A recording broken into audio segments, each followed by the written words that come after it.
Hey everyone, Let's Lounge here.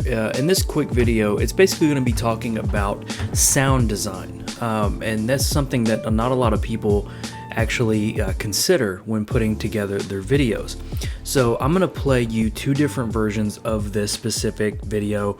It's about 40 seconds long or so. And it's basically just a B-roll compilation of just, like a kind of a start of the day to the beginning, to the end of the day. And the first one is going to have zero sound design other than the music. And then the second one will have the sound design with it. So it's going to have more environmental sounds, contextual sounds. So I want you to see the difference between the two. So here is the one without the sound design.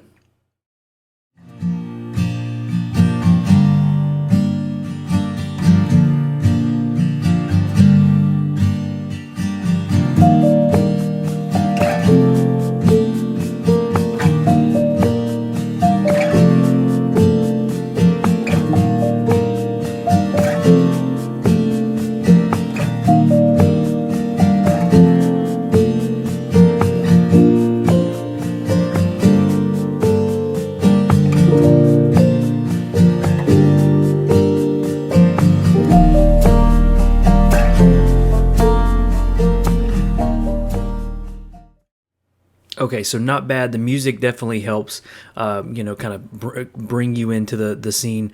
But here is the one with the sound design, and not a whole lot added, but you can definitely tell the difference just with these little sound effects added to the clip.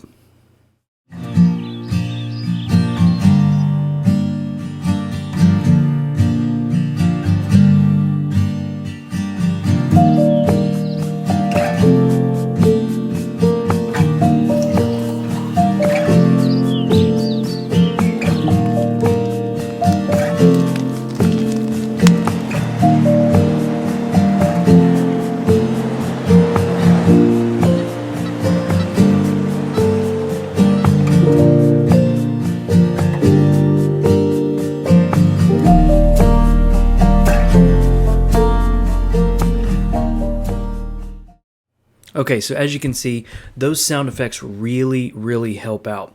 So what I want to talk about in this video is basically how you get these sound effects in there. And it's going to be very simple. In Final Cut, there is a sound effects library, especially if you have the Logic Pro bundle. So it has the Logic Pro bundle here, but it also has these sound effects. And these are actually, a lot of people will kind of knock on these sound effects.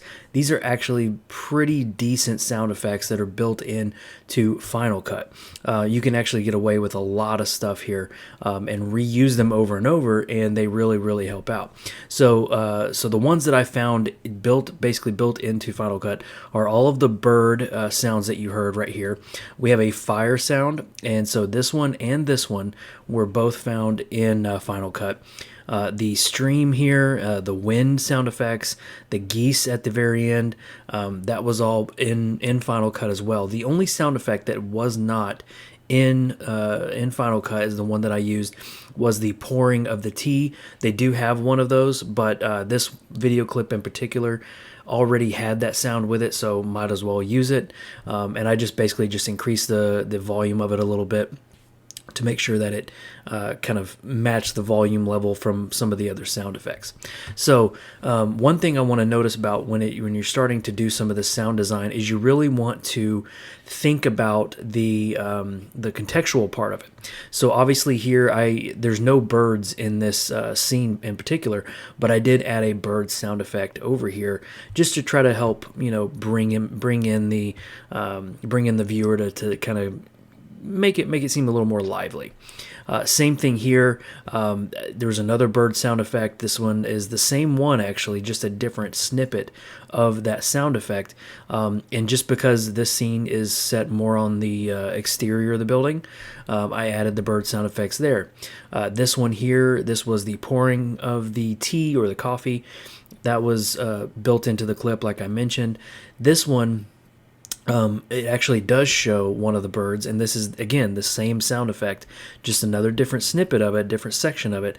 But this, you can see this was set at a negative 29 dB, so it's going to be there, but it's not going to be super loud. This one, because the bird is actually more prominent in the clip, I actually bumped it up to negative 17, so it's going to be a little bit louder. Now this one as well, this is the fire sound effect. This is the same fire sound effect. This one was set at a negative 8 dB, and then when you go to this cutscene where the fire is closer, this one was actually set at a louder. This is actually plus 9, so it actually was louder, and it trails off. Now, another thing that a lot of people don't do, they will start the sound effect at the clip. And you can see we did that here, but this stream sound effect, I actually started it midway through the previous clip. And what that does is kind of draw in the clip. It doesn't make it sound so abrupt, and it just kind of flows a little bit better. Here we have the geese here that we found also in Final Cut. And then we have a generic wind sound effect. You see the wind blowing here. You can assume there's wind blowing in this clip as well, and then kind of just raising out and fading out the clip as well as fading out the sound effect as well. So this is not really a tutorial on how to put the sound effects in. They're very easy, but just kind of wanted to give you the thought process of something you can kind of think about when you're starting to develop your sound strategy, I guess. So it's not just a matter of finding one fire clip and throwing it into your collection.